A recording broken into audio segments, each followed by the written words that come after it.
How's it going, people of Instagram? Beautiful people.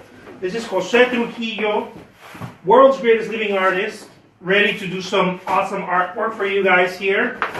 Just moving some stuff around. Man, I'm really loving working with this masonite boards, but I've been doing some paintings with masonite boards, but this one is canvas, oil and canvas. Okay, super cool. Let's do this. Let's have a mess in here. All right, guys. So I'm gonna show you how I do a koi fish. I'm gonna do a koi fish right now. I hope that you guys are all set, are ready to join the party, and let's do this. Savvy? Let's go. The point of all my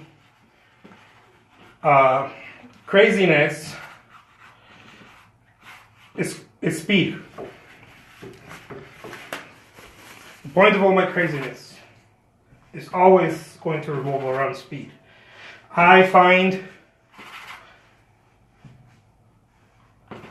that speed and I get along well.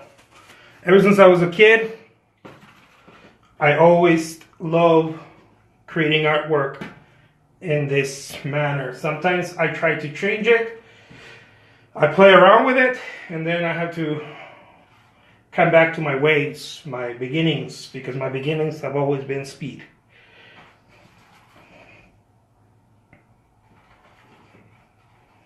Single brush.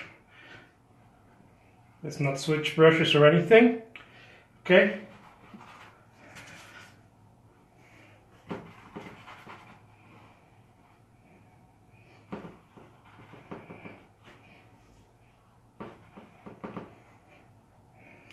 Ooh la la. Ain't that something?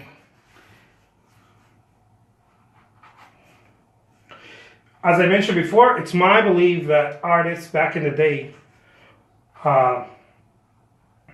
were proponents of speed. Especially, we saw it especially in artists like, and you know, those of you that are like, Picasso did doodles and de Kooning, and no, they didn't. It looks that way. Try doing something like that over and over. It's not doodles. It just feels that way when you're looking at it from an outside perspective. But this cat was doing tremendous amount of work. Matisse, Picasso, all of the artists that now. Well, we don't like him now. Well, I love him, but a lot of people don't like him because of the political affiliations, and a lot of people think that that's where abstraction came about, was from socialist movements and whatnot. I don't know about the politics of it. I think that these cats were trying to create some sort of fair game, and that blew up in their face. That didn't work either. You know, the whole socialist shit that they were trying to work, and you know, we remember them now by that. But I think that they were looking for some sort of fair game, and you know, every time human beings are looking for utopias, I think that's what happens. It blows up in their face. You can't find utopian states of whether it's what do they call it? Whether it's spiritual or, you just can't. Not here. It's human for everything to be flawed. It's human for everything to be what do they call it? For things not to work. And it's okay. It's part of it. You know, it's part of it. You learn, you move on. A lot of bad things happen in the process, and why not? That's what sucks about it. But in the testing, you know. But hey, sadly, that's how we learn as human beings. So I think that this all these artists, like all these prolific, if you know them, it's because they were prolific. It's not because they painted something miraculous. If you've heard of them, it's because they were prolific. And chances, not every single one of them, of course. I had someone tell me, what about Vermeer? Vermeer only did a handful. Well, maybe, I don't know. Maybe there's some lost that we never found. I don't know. Or maybe he was prolific at showing him. I don't know. Something. Check it out. Little koi fish.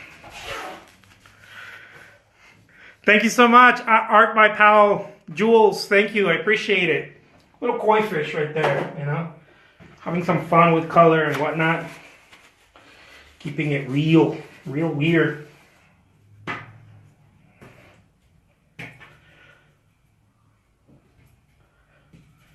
Let's put some color in there.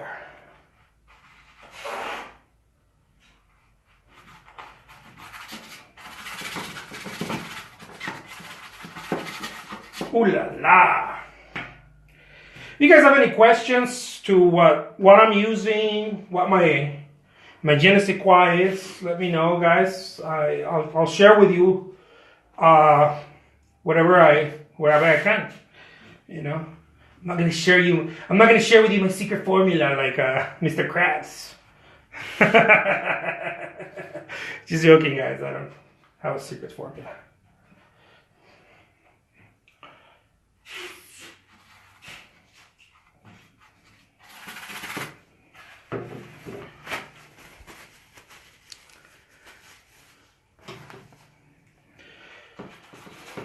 Something like this. Check it out. Bam.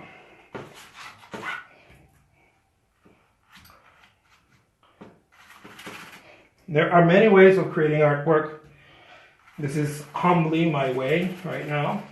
And I say right now because, again, if you're not growing, if you're not changing, you're not growing. You have to constantly be, changing. And things look different all the time. No thing is the same, and if it is, maybe I don't know, who knows? Maybe we got comfortable, Maybe we got totally comfortable, and we don't know it yet. Little koi fish swimming in the water.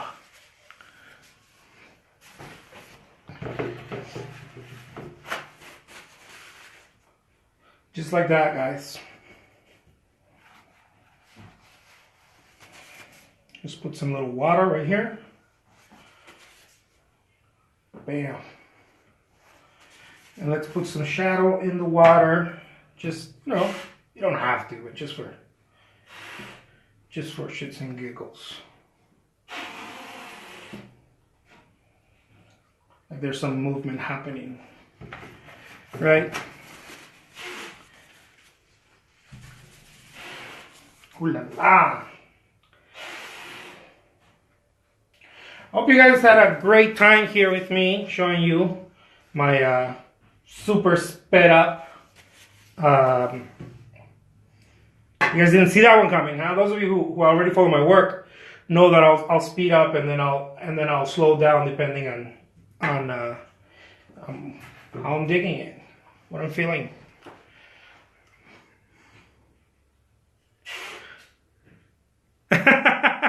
How's it going, Shades? That's awesome. And that's pretty much it, guys. If remember, there's no such thing as overworking something. I know that I've been asked this question, or underworking something for that matter. If it works, it works. I mean, look at what's his name? Chuck Close, or Lucien Freud, the British portrait artist. It's just, if it works, it works. There's no such thing as underwork or overwork. There's no such thing as that. Artwork. If it works, look at, what's his name? I encourage you guys to look at any of the artists from any of the modernist artists that were making noise 40, 50 years ago, 60, 70 years ago, maybe even a little, not as much as the 1800s probably, because those guys were more like production. It was monitor. Their production was more monitor because they still fell under status quos. But the artists that I mentioned you right now, like Willem de Kooning, Picasso, Chagall, all these artists, their work wasn't really monitored. And what I mean by that, it wasn't policed in the sense of, oh, if you can't paint that, you can paint this. It was more free flow. So we got to see, in my perspective, I don't know, you may disagree with me or not, who knows, whatever. But in my point of view, these artists were really, in a way, not the way they painted, the force in which they painted. These artists of the 20th century were really mimicking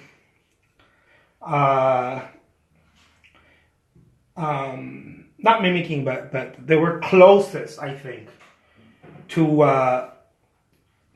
the Renaissance artists. I know that's a big leap. I know it's not popular, whatever, but I think that it's the closest to like Donatello, Michelangelo, all the Ninja Turtles, because of the amount of outflow they created. You know, one of my favorite ones is de Kooning. It was just crazy seeing him work, and I love that. You know, I mean, I still worry about little stuff like, oh, the color, the tone, you know, more light here, less light there. This cats didn't worry about that, because these cats were very direct. It was a whole different game. It was awesome. I loved it. So anyways, I'm a sucker for those films, those documentaries, you know, when they're working in their studio, or Picasso working in his studio. And I'm a sucker for that kind of stuff, because you can see how they worked. Or the little bit that we know about Monet in his last years in the pond in Giverny, we can see the work. How, and a lot of people say, well, it's because he had cataracts or whatever. It doesn't matter. You know, he got to a point where he was just like boom, boom, boom, boom, boom. They got to a place where there was no breaks. They removed the breaks and they just plowed forward. I love that in artists. I love seeing prolific artists. I love being a prolific artist. It's not everyone's game. I understand that. It shouldn't be, because, you know, you have to be original. But I know this has been my game since I was a kid. I love doing this. Just, you know, going for it, jumping on the canvas, and you know, I'm not too worried there. I still have stoppers, but I'm not too worried as I used to be. I still have stoppers. I know I do. I mean, like I mentioned to you, the color has to be somewhat right, the shape and this and that, and, you know, tone, and although it's abstract, there has to be a level of realism, and, you know, I still fall prey to that kind of stuff. But I'm working on it. Who knows? Maybe something awesome is going to develop as the years go by. Hopefully, I know it will, because I think it's just a matter of practice. So if you guys like what you're seeing here, give me some hearts, guys. Give me some hearts. Let me know that you enjoy this. You know, ask me some questions if you guys have any questions. If you guys don't have questions, cool. I'm just, you know, I'm an artist. I'm painting daily. I make tons of this. I don't make one or two. I create large-scale paintings, small-scale paintings. I like to do the small-scale paintings to share with you guys, because it's, you know, it's in the studio. The larger ones are outside. I have a huge easel for them. And as I mentioned, I'm going to be recording some of that stuff for you know, to show you guys. But maybe I just have a lot to paint. I don't know. Maybe I have a lot to share. And I love it. So thank you so much, guys. Take care. I will talk to you guys soon. And stay committed, guys. Whatever your artwork is, whatever your thing is. I don't know what your thing is. Your thing may be music. Your thing may be jewelry. Who knows? Maybe it's painting like me. Staying committed, I think, it's the most important thing. The commitment to create your work. Because most of us try to put creativity first. We try to be clever. You know, this has always been me. Well, not has always, but in the past. Not anymore. Where I try to be clever, I try to be creative. Oh, how can I make something really creative and clever and blah, blah, blah, blah. What I've noticed is that if I commit it first, the creativity would follow. So, good night, Shanaz. So thank you so much, guys. Take care. Stay committed to your work. It's the only way. It's the only way forward. It's the only way we can grow as artists. Thank you so much. Have a good night and adios.